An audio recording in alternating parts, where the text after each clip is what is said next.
नमस्कार, आप देख रहे हैं इंडिया खबर 24 न्यूज और मैं हूं आपके साथ भावना। चलिए रुक करते हैं आज की तमाम ताजा और बड़ी खबरों की ओर।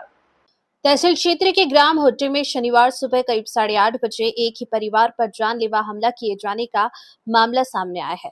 पीड़ित परिवार ने रविवार को एसपी कार्यालय पहुंचकर आरोपियों के खिलाफ हत्या के प्रयास और बलवा की धाराओं में मामला दर्ज कर गिरफ्तारी की मांग की। पीड़ित नितेश यदुवंशी ने बताया कि शनिवार सुबह गांव के कमल यदुवंशी, काशी यदुवंशी, सिराज यदुवंशी समेत 8 लोग लाठी डंडे और धारदार हथियार लेकर उनके घर में घुस आए। आरोपियों ने गाली गलौज करते हुए परिवार पर हमला कर दिया।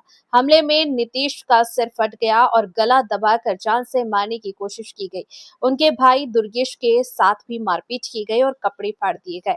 हमले में मां कुराबाई के हाथ, पसलियों और कमर में गंभीर चोटें आई, जबकि बहू निकिता यदुवंशी की उंगली में बांस घुस जाने से गहरा घाव हो गया। बीच बचाव करने पहुंची पड़ोसी छोटी बाई पर भी आरोपियों ने हमला कर दिया।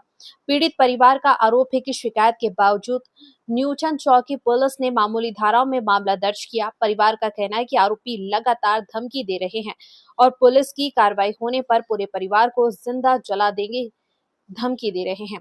पीड़ितों के समर्थन में जय भीम सेना संगठन सहित बड़ी संख्या में समाज के लोग एसपी कार्यालय पहुंचे और निष्पक्ष कार्रवाई की मांग की। गांव वाले के साथ में एक झगड़ा हुआ। गांव वाले ने मेरे को घर से निकाल के मारे। बीच बचाव करने आई मेरी माँ, भाई, मिसेज, तो उनके ऊपर भी डंडा लाठी से हमला किए और मेरे को भी गंभीर चोटें आई हैं और सर फूट गया है। गांव से मारे आप? मेरे को इस वजह से मारे। मैंने अतिक्रमण में एक केस डाला था उनके खिलाफ एक अतिक्रमण में केस डाला हुआ था। वो केस आधा अतिक्रमण टूटा, आधा नहीं टूटा, इसलिए वो मेरे ऊपर गुस्से तौर पे डंडा लाठी से हमने मारपीट की थी? कम से कम 10-12 लोग थे सर। क्या नाम है उनका जिनने मारे? कमल यदुवंशी, टीकाराम यदुवंशी, काशी यदुवंशी, शिवराज यदुवंशी, सुभाष यदुवंशी, मुरारी यदुवंशी, धनलाल यदुवंशी और अम्मू यदुवंशी। कौन से थाने का मामला है? ये परासे थाने का मामला है, चौकी न्यूटन। वहाँ आपने रिपोर्ट नहीं करा ली? रिपोर्ट कराया सर। तो क्या हुआ? कुछ नहीं हुआ सर, अभी रिसिप्ट भी नहीं दिए। गंभीर स्थिति से कार्रवाई नहीं की जा रही। इसलिए आप बताइए किन मांगों को लेकर आपने ज्ञापन या आवेदन दिया? आज हम लोगों ने हमारे जय भीम सेना संगठन के भाई हमारे नितेश यदुवंशी जी है, जो परासिया क्षेत्र के डुड्डी के रहने वाले हैं। आज इनके घर पे इनके और इनकी मम्मी और इनके भाई और इनकी मिसेस, इन चारों के ऊपर इनका बताने का आरोप है कि वहीं ग्राम के ही 10-12 लोगों के द्वारा इनके घर पर आकर सुबह 8:30 बजे लगभग हमला किया गया।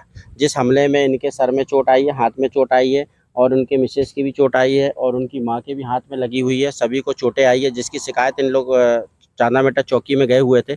पर चांदामेटा न्यूटन चौकी में गए हुए थे, तो न्यूटन चौकी में वहाँ पे आवेदन इनकी एफआईआर दर्ज किए, मगर मामूली धाराओं में दर्ज की गई है। जबकि इनके द्वारा 7-8 तारीख को जिन लोगों ने, गांव के लोगों ने मारे हुए हैं, उनके खिलाफ एक आवेदन भी दिया गया था, जिसकी न्यूटन चौकी द्वारा आज तक कोई कार्रवाई भी नहीं की गई। अगर उस समय कार्रवाई हो गई होती तो आज मारपीट की घटना की नौबत नहीं आती। और उसके बाद में जब जो हमको फ़ोन लगाया और छिंदवाड़ा आए, बताया कि जहाँ पे हमारे चौकी में होने के बावजूद भी हमारे घर पर हमला कर रहे हैं, मतलब पत्थर से हमला कर रहे हैं। और उसके बाद वहाँ से पता चला कि न्यूटन चौकी के द्वारा 112 वहाँ पे गई हुई है और इनको अपनी जान माल का बहुत नुकसान है और इनको बहुत मतलब डराया और धमकाया भी जा रहा है वहाँ के लोग द्वारा। एक राय होकर के इनको पिछले बार गांव से मतलब समाज से, गांव से बहिष्कार भी किया गया था और इनके साथ उन्हीं के जाति के लोग, उन्हीं के समाज के लोगों के द्वारा विगत 4-5 सालों से प्रताड़ित किया जा रहा है, जिसकी शिकायत हमने आज एडिशनल एसपी साहब को लिखित रूप से इनके साथ में मिलकर दी गई है कि इसमें निष्पक्ष जांच हो और जो भी इसमें दोषी पाए जाते हैं उनकी गिरफ्तारी की जाए। अगर इन दोषियों को गिरफ्तारी नहीं की जाएगी और कल में इनका कोई नुकसान होता है तो उसकी जिम्मेदारी पूरी जिला पुलिस प्रशासन की होगी। भीम सेना आगामी समय में किसी भी प्रकार की घटना और आगामी समय की और न्याय नहीं मिलने की स्थिति में जिला पुलिस प्रशासन के खिलाफ बड़ा आंदोलन करेगी। इसलिए हम लोग आज शांतिपूर्ण तरीके से हम लोग एडिशनल साहब को